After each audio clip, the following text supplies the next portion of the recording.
बदायूं में 2 नाबालिग भाइयों की हत्या का आरोपी ढेर। सलून संचालक जावेद साजिद ने की हत्या। फरार साजिद की तलाश में जुटी पुलिस। 17 अप्रैल को पीएम अयोध्या का दौरा करेंगे। रामनवमी भी मनाएंगे। पीएम भरेंगे चुनावी हुंकार। 19 अप्रैल को पहले चरण के लिए मतदान होगा। यूपी के लिए बीजेपी की तीसरी लिस्ट तैयार। प्रत्याशियों के नामों का कभी भी हो सकता है ऐलान। पीलीभीत वरुण गांधी से और ब्रजभूषण सिंह पर सस्पेंस बरकरार। मोमिन मुख्तार अंसारी की एमपी एमएलए कोर्ट में पेशी। सशस्त्र लाइसेंस और गैंगस्टर केस में आज सुनवाई होगी। वीडियो कॉन्फ्रेंसिंग के जरिए सुनवाई। कृष्ण जन्मभूमि शाही ईदगाह मामले में आज सुनवाई। हाईकोर्ट में हिंदू पक्ष रखेगा अपना पक्ष। एसआई सर्वे की मांग पर होगी बहस। अकबरनगर के ध्वस्तीकरण मामले में जुड़ी खबर। फैसले को लेकर हाईकोर्ट ने स्पष्ट किया अपना रुख। झुग्गी वासियों को 31 मार्च तक खाली करना होगा अकबरनगर। आप देख रहे हैं के न्यूज, खबरों का सारथी। इसी बीच बदायूं से खबर सामने आ रही है। आपको बता दें कि बदायूं में 2 बच्चों की हत्या के बाद पूरी तरह से जो जिले का माहौल है वो गर्म है। फिलहाल बच्चों का जो शव है पोस्टमार्टम के बाद घर पहुंच चुका है।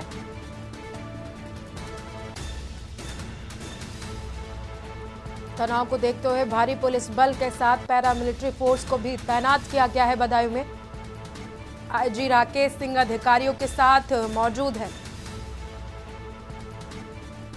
बदायूं से खबर आपको बता रहे हैं। अंतिम संस्कार के लिए दोनों बच्चे को शव पोस्टमार्टम के बाद आए हैं। पोस्टमार्टम के बाद दोनों बच्चों के शव पहुंचे हैं घर।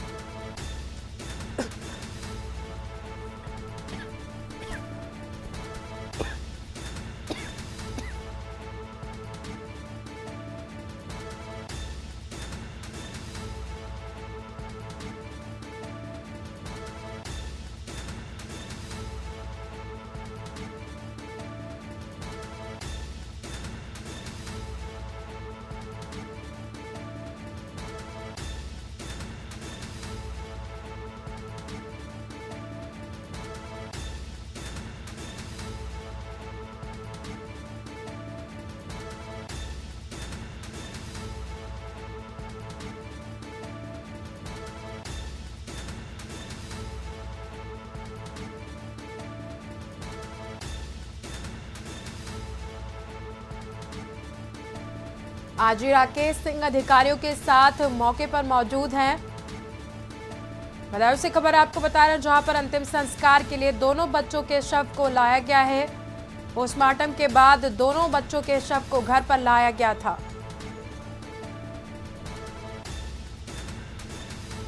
तनाव को देखते हुए भारी पुलिस बल को तैनात किया गया है। मौके पर पुलिस बल के साथ पैरामिलिट्री फोर्स को भी तैनात किया गया है।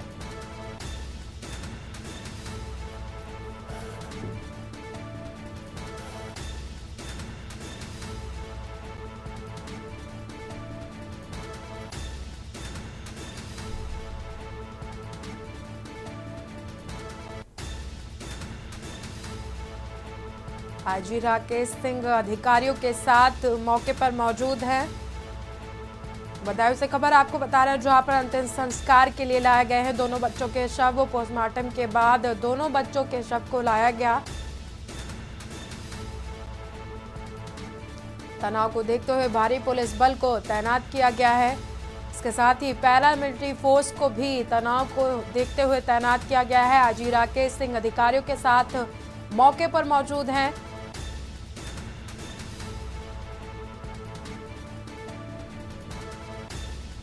पोस्टमार्टम के बाद बच्चों के शव को घर पर लाया गया था।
चुनावी शंखनाद नामांकन से आगाज। तो बात करेंगे आज नामांकन प्रक्रिया को लेकर के। आज देश भर के 102 लोकसभा सीटों पर नामांकन किया जाएगा। पहले चरण में 102 सीटों पर चुनाव होगा।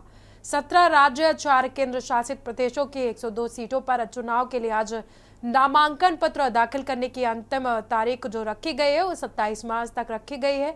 आज से नामांकन दाखिल किया जाएगा। आपको बता दें कि आज 20 मार्च है। आज से नामांकन दाखिल करने की जो प्रक्रिया है वो सुबह 11:30 से दोपहर 3 बजे के बीच होनी है और ये नामांकन की प्रक्रिया जो है वो 27 मार्च तक चलाई जाएगी। 28 मार्च की तारीख जो है वो मुकर्रर की गई है नामांकन पत्र की जांच के लिए और 30 मार्च तक नामांकन पत्र को वापस लेने की जो तारीख है उसको मुकर्रर किया गया है। आपको बता दें कि आज से नामांकन की प्रक्रिया शुरू की जा रही है। 102 सीटों पर लोकसभा चुनाव की 102 सीटों पर आज से नामांकन की प्रक्रिया शुरू की जाएगी। जानकारी के मुताबिक 102 लोकसभा सीटों के लिए आज से नामांकन की प्रक्रिया शुरू की जाएगी। पहले चरण में 102 सीटों पर चुनाव होना है, जिसके लिए आज से नामांकन प्रक्रिया शुरू कर दी जाएगी। 17 राज्यों और 4 केंद्र शासित प्रदेशों में नामांकन किया जाएगा। नामांकन दाखिल करने की जो अंतिम तारीख है जो 27 मार्च मुकर्रर की गई है।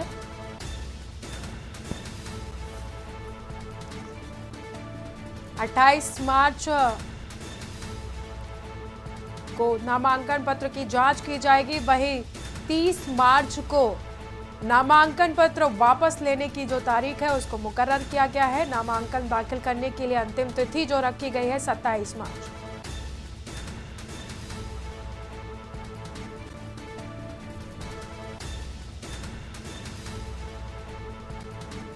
हमारे साथ जुड़ चुके हैं ज्यादा जानकारी के लिए प्रवेश शर्मा दिल्ली से। प्रवेश, 102 लोकसभा सीटों पर नामांकन आज से शुरू किया जा रहा है और जिसमें 17 राज्य हैं और 4 केंद्र शासित प्रदेश हैं।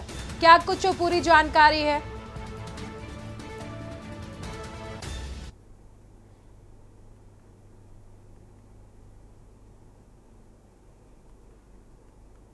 नामांकन दाखिल होने की शुरुआत हो चुकी है, जिसमें विशेष रूप से मैं आपको बता दूं कि उम्मीदवार को जो खर्च की सीमा है वो 95 लाख रुपए रखी गई है। सबसे बड़ी बात यह है कि जो खर्चा करना है चुनाव का, जो उम्मीदवार है, जो उम्मीदवार चुनाव लड़ेंगे उनको हर उस खर्चे का हिसाब रखना होगा, चाहे वो बैनर हो, विज्ञापन हो, पोस्टर हो, चाय का खर्च हो, बिस्किट का खर्च हो, गुब्बारे का खर्च हो, उसको पूरा अपना एक स्ट्रक्चर बनाकर रखना होगा और इससे ऊपर की जो सीमा है 95 लाख से इससे ऊपर हम वो खर्च नहीं कर सकते हैं। इसके अलावा मैं आपको बता दूं कि जो उम्मीदवार हैं उनको जब नामांकन करना है उसके लिए भी तय सीमा है। आचार संहिता लग चुकी है, कितने लोग उनके साथ जाएंगे और किन किन प्रक्रियाओं का पालन करते हुए उनको ये नामांकन दाखिल करना है, वो सारी प्रक्रिया उम्मीदवार को जो है सीधे तौर पर मैं बता दूं चुनाव आयोग की तरफ से पहले से जो है घोषित कर दी गई है।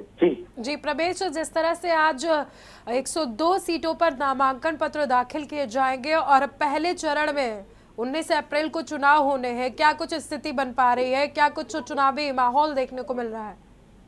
देखिए, मैं सीधे तौर पर बता दूं, लोकसभा का चुनाव है, देश का चुनाव है और लोकतांत्रिक देश का ये पर्व माना जाता है। इसकी शुरुआत 19 अप्रैल से होने जा रही है। सबसे बड़ी बात है कि सभी राजनीतिक दल की बात करें, चाहे वो बीजेपी हो, कांग्रेस हो या इंडिया गठबंधन हो, सभी दल, जितने भी दल हैं, चाहे निर्दलीय चुनाव लड़े, लेकिन सबसे बड़ी बात है कि सभी अपने आप को अपने अपने क्षेत्र में जाकर ये बताने की कोशिश करेंगे कि जनता के हित में वो काम करेंगे, जनता से जुड़ेंगे। लेकिन सवाल ये है कि जब जनता जनार्दन है, जनता जिसको वोट देगी ये आने वाला समय तय करेगा। और सबसे बड़ी बात है कि जब लोकसभा का चुनाव होता है तो पूरे देश में एक तरीके का बिगुल बच जाता है और सभी राजनीतिक पार्टियां अपनी कमर कसकर जनता तक पहुंचती है। जी प्रवेश, जहां पर पार्टियां जो है, जो राजनीतिक पार्टियां थी वो करोड़ों रुपए खर्च करके चुनाव लड़ती थी, हर जगह पर पैसे का ज्यादा से ज्यादा इस्तेमाल करती थी, लेकिन इस बार चुनाव आयोग ने 95 लाख की समय सीमा तय कर दी है।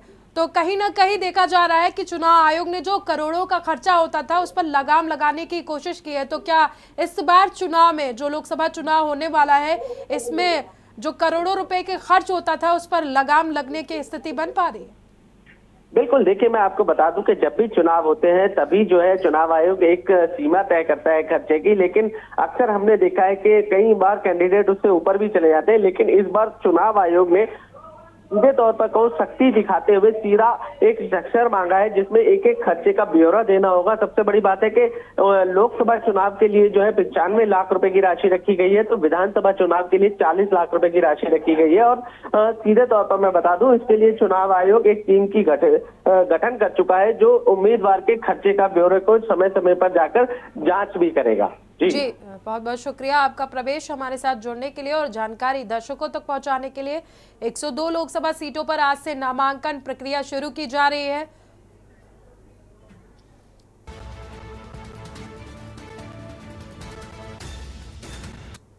राजधानी लखनऊ से खबर आपको बता रहा है, जहां पर पश्चिमी यूपी में आज से चुनावी शंखनाद कर दिया गया है। पहले चरण की 8 लोकसभा सीटों पर आज से नामांकन प्रक्रिया शुरू हो जाएगी। आज से शुरू होकर 27 मार्च तक नामांकन की प्रक्रिया चलेगी।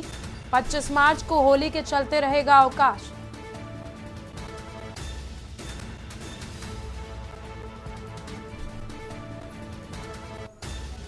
हमारे साथ जुड़ चुके हैं ज्यादा जानकारी के लिए संदीप मिश्रा। संदीप, आज से चुनाव के लिए नामांकन प्रक्रिया की शुरुआत की जा रही है और सुबह 11:30 से 3 बजे के बीच ये प्रक्रिया की जानी है। क्या कुछ माहौल राजधानी लखनऊ में देखने को मिल रहा है चुनाव को लेकर के, इससे नामांकन प्रक्रिया को लेकर के? देखिए बिल्कुल निश्चित तौर पे जिस तरीके से लोकसभा चुनाव की हम 8 सीटों की अगर हम बात कर रहे हैं तो आज से आगाज होगा। आज सभी प्रत्याशी अपना अपना नामांकन करने के लिए जाएंगे, यानी कि नामांकन प्रक्रिया आज से यानी कि 20 तारीख से लेकर के 27 तक चलेगी। बीच में जो होली का त्योहार होगा उस पर अवकाश रहेगा और महत्वपूर्ण जो पहली जो स्तर है उस स्तर की अगर बात करते हैं तो वहां पर सहारनपुर, कैराना, मुजफ्फरनगर, बिजनौर, नगीना, मुरादाबाद, रामपुर और पीलीभीत की सीटों पर आज जो है नामांकन प्रक्रिया स्टार्ट होगी। इन 8 जिलों की अगर हम बात करते हैं काफी महत्वपूर्ण सीटें हैं, उत्तर प्रदेश के पश्चिमी से आती हैं और अब तक यहाँ पे बहुत से पीलीभीत की अगर बात कर ले तो अभी यहाँ पर भारतीय जनता पार्टी का कोई भी उम्मीदवार नहीं उतारा गया है। हम अगर रामपुर की बात कर ले तो अभी सीट पे यहाँ पर नामांकन नहीं उतारा, तो बहुत से ऐसे पर्चे हैं जहाँ पर अभी नामांकन नहीं उतारा गया है, यानी प्रत्याशी अपना नहीं उतारे हैं। तो निश्चित तौर पर जिस तरीके से इस बार के चुनाव है उन चुनावों के काफी महत्वपूर्ण होंगी। इन 8 सीटों की अगर हम बात करते हैं 2019 की अगर हम बात करते हैं तो यहाँ पर 8 सीटों में 3 जैसा कि जीती हुई आपने थी। बताया पीलीभीत में अभी तक बीजेपी की तरफ से कोई प्रत्याशी नहीं उतारा गया है और नामांकन की जो तिथि है वो 27 तारीख आखिरी तारीख है। तो कैसे कब बीजेपी की तरफ से घोषणा की जाएगी प्रत्याशी की और कब प्रत्याशी नामांकन पत्र को दाखिल करेगा? निश्चित तौर पे आज की अगर बात करते हैं आज देर शाम तक जो है भारतीय जनता पार्टी अपनी उन 40 पहले जो चरण में जो नामांकन होने हैं उनकी लिस्टों का आज जो है जारी कर देगी।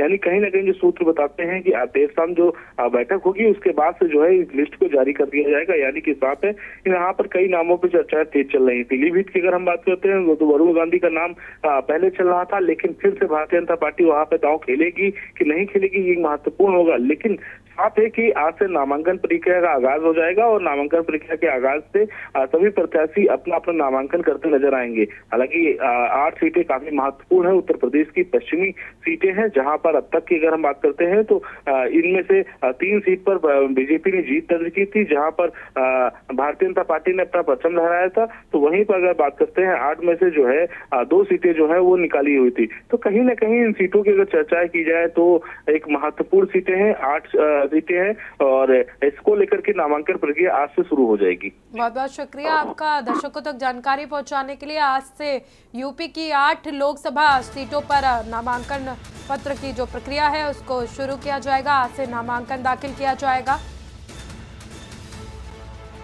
मुजफ्फरनगर में लोकसभा चुनाव के प्रथम चरण का आज से नामांकन किया जाएगा। नामांकन प्रक्रिया सुबह 11 बजे से 3 बजे के बीच होगी।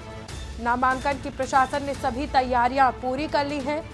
20 मार्च से लेकर 27 मार्च तक नामांकन की प्रक्रिया चलेगी। आरओ कार्यालय के बाहर सिर्फ 3 गाड़ियों को एंट्री दी जाएगी। 5 लोगों को कार्यालय में प्रवेश की अनुमति है। नामांकन स्थल पर पुलिस फोर्स और पैरामिलिट्री फोर्स को तैनात किया गया।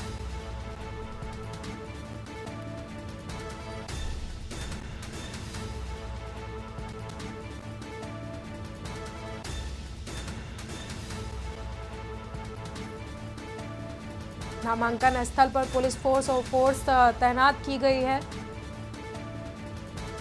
मुजफ्फरनगर से खबर आपको बता रहे हैं, जहां पर लोकसभा चुनाव के प्रथम चरण का आज से नामांकन किया जाएगा। नामांकन प्रक्रिया सुबह 11 बजे से दोपहर 3 बजे तक होगी। नामांकन की प्रशासन ने सभी तैयारियों को पूरा कर लिया है। 20 मार्च से लेकर 27 मार्च तक नामांकन पत्र दाखिल किए जाएंगे। राजधानी लखनऊ में 7,02,244 युवा मतदाता इस बार मतदान करेंगे। लखनऊ में 20 से 29 आयु वर्ग के मतदाता, जो 6,55,005 मतदाता हैं। लोकतंत्र के महापर्व में युवा पीढ़ी इस बार खास भागीदारी देगी। इस बार नए मतदाताओं की संख्या में इजाफा हुआ है। युवा भी लोकतंत्र को मजबूत बनाने के लिए उत्साही हैं।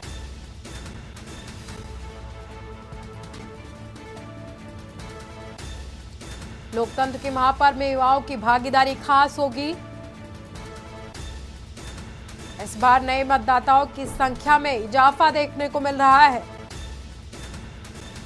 लखनऊ में 7,02,244 युवा मतदाता इस बार मतदान करेंगे। 2024 के लोकसभा चुनाव में 20 से 29 आयु वर्ग के 6 लाख मतदाता मतदान करेंगे। लोकतंत्र के महापर्व में युवाओं की भागीदारी खास है। इस बार नए मतदाताओं की संख्या में राजधानी लखनऊ में इजाफा देखने को मिल रहा है। 7,02,244 युवा मतदाता इस बार लोकसभा चुनाव में मतदान करेंगे। 6,55,005 मतदाता 20 से 29 आयु वर्ग के हैं, जो इस बार लोकसभा चुनाव में मतदान करेंगे। लोकतंत्र के इस महापर्व में युवाओं की खास भागीदारी देखने को मिल रही है।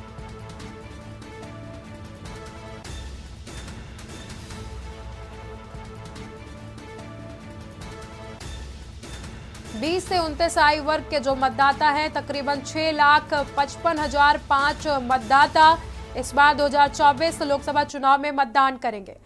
राजधानी लखनऊ से खबर आपको बता रहे हैं, जहां पर लोकसभा चुनाव को लेकर ओवैसी की तैयारी मुस्लिम बाहुल्य क्षेत्र में है। लोकसभा क्षेत्र में उतरेंगे 20 कैंडिडेट। AIMIM ने लोकसभा के लिए सूची तैयार की है। मुस्लिम बाहुल्य क्षेत्र से 20 सीटों पर चुनाव लड़ेंगे प्रत्याशी। आजमगढ़ से लड़ेंगे प्रदेश अध्यक्ष शौकत अली। संभल, मुरादाबाद, बिजनौर, मेरठ से प्रत्याशी होंगे। अमरोहा, फिरोजाबाद, बुलंदशहर से भी AIMIM के प्रत्याशी होंगे। कैराना, नगीना, अलीगढ़, रामपुर से भी प्रत्याशी होंगे। सहारनपुर, बहराइच, बरेली से भी AIMIM के प्रत्याशी होंगे। लोकसभा चुनाव को लेकर ओवैसी की तैयारी। मुस्लिम बाहुल्य लोकसभा क्षेत्र में उतारेंगे 20 कैंडिडेट। AIMIM ने लोकसभा के लिए सूची को तैयार किया है। आजमगढ़ से लड़ेंगे प्रदेश अध्यक्ष शौकत अली चुनाव। संभल, मुरादाबाद, बिजनौर, मेरठ से AIMIM के प्रत्याशी होंगे। अमरोहा, फिरोजाबाद, बुलंदशहर से भी AIMIM के प्रत्याशी होंगे। कैराना, नगीना, अलीगढ़, रामपुर से भी प्रत्याशी होंगे। सहारनपुर, बहराइच, बरेली से प्रत्याशी होंगे। बीजेपी 2019 में हारी हुई सीट पर प्लान बना रही है। जीतने के लिए बूथ से लेकर यूथ तक का प्लान तैयार कर रही है बीजेपी। हारी सीटों को रेड जोन में रखा गया है, रेड जोन के तौर पर चिन्हित किया गया है। 2019 में हारी हुई सीटें 16 सीटों को पाने के लिए बीजेपी की तरफ से रणनीति तैयार की जा रही है। पार्टी रेड जोन के मतदाताओं तक पहुंच रही है।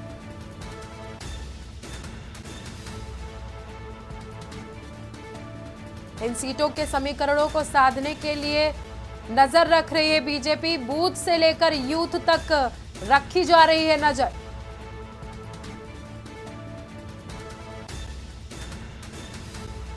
बूथ से लेकर यूथ तक बीजेपी की तरफ से नजर रखी जा रही है। बीजेपी 2019 में हारी हुई सीट पर प्लान बना रही है। जीतने के लिए बूथ से लेकर यूथ तक का प्लान तैयार कर रही है बीजेपी। हारी सीटों को रेड जोन के तौर पर चिन्हित किया गया है। 2019 में हारी हुई 16 सीटों को पाने के लिए बीजेपी की तरफ से रणनीति तैयार की जा रही है।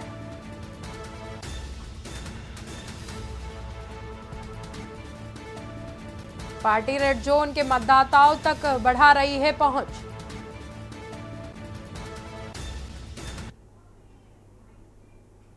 चुनावी वार रूम में एक साथ सपा कांग्रेस प्रदेश में लेकर जिला स्तर पर होगी संयुक्त बैठकें। आपको बता दें कि सपा कांग्रेस के 2 वरिष्ठ नेता हर दिन वार रूम रहेंगे। दोनों पार्टी के नेता एक लाइन पर बयान जारी करेंगे।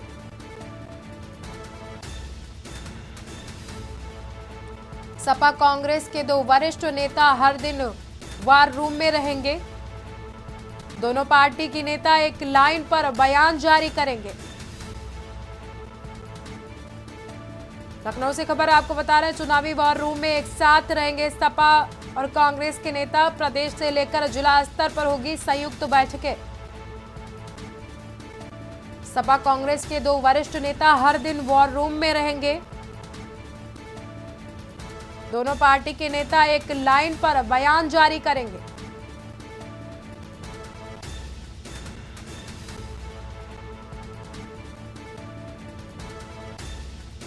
प्रदेश से लेकर जिला स्तर पर दोनों पार्टियों की तरफ से संयुक्त बैठक की जाएगी। सपा कांग्रेस के 2 वरिष्ठ नेता हर दिन वॉर रूम में रहेंगे।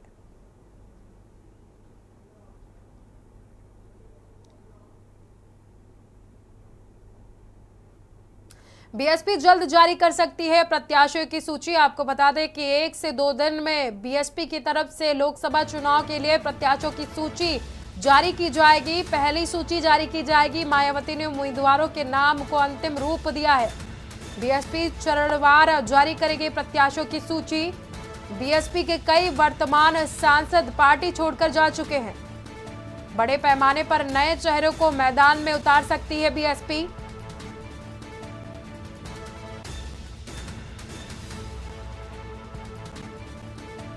एक से 2 दिन में जारी होगी प्रत्याशियों की लिस्ट।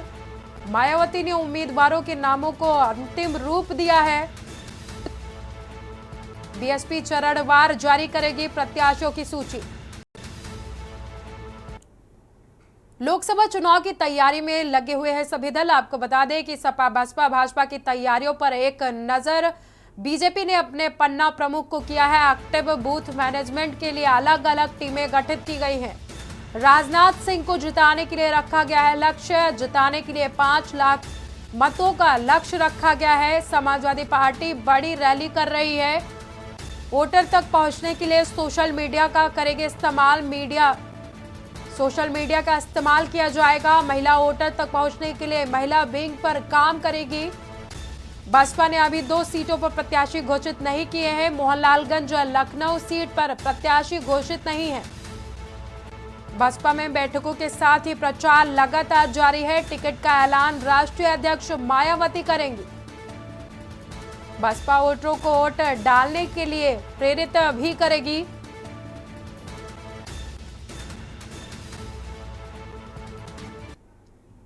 पूर्व मंत्री गायत्री प्रजापति जांच में निकले हैं दोषी। आपको बता दें कि सेवानिवृत्त आईएएस गुरदीप सिंह लोकायुक्त भी मिले हैं दोषी।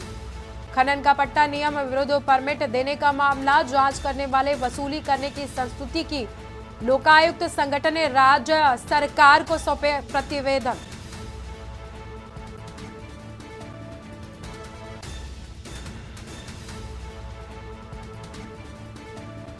सेवानिवृत्त आईएएस गुरदीप सिंह लोकायुक्त भी दोषी पाए गए हैं। खनन पट्टा नियम विरुद्ध परमिट देने का मामला था। जांच कराने व वसूली करने की संस्तुति की है। लोकायुक्त संगठन ने सरकार को सौंपे प्रतिवेदन। लखनऊ से खबर आपको बता रहे हैं, जहां पर पूर्व मंत्री गायत्री प्रजापति जांच में दोषी पाए गए हैं।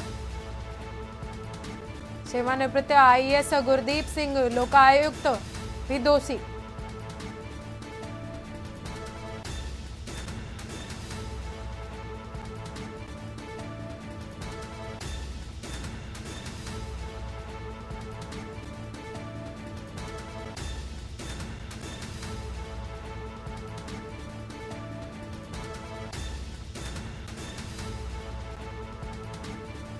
जांच करने व वसूली करने की संस्तुति की गई।